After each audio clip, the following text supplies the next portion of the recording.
शुरू अल्लाह के नाम से जो बड़ा मेहरबान नहायत रहम करने वाला है। देखती आँखों सुनते कानों को मोहम्मद इरफान की तरफ से सलाम कबूल हो।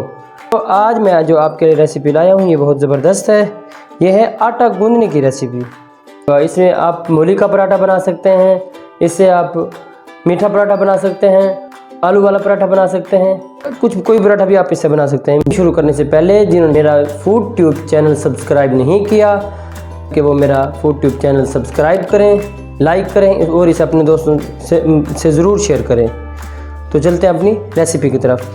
फर्स्ट ऑफ ऑल फाइन आटा लिया है और मैंने सॉल्ट ली है और मैं थोड़ी सी चीनी ली है।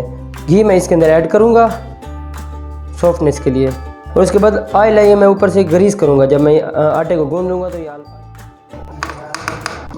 इसी के अंदर दोस्तों मैं सॉल्ट ऐड कर दूँगा, इसी के अंदर मैं चीनी ऐड कर दूँगा, घी ऐड कर दूँगा।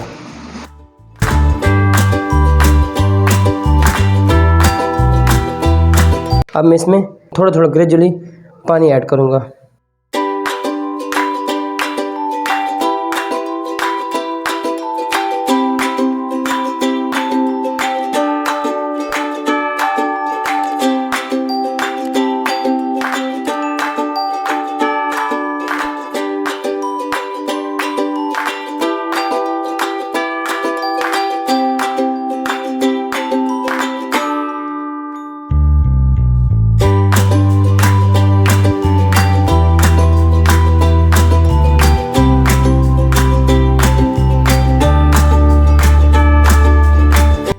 उसके बाद इसको मैं तकरीबन 20 मिनट के लिए कवर करके, इसको ऑयल के साथ ग्रीस करके इसको कवर करके 20 मिनट के लिए मैं इसको रख दूँगा।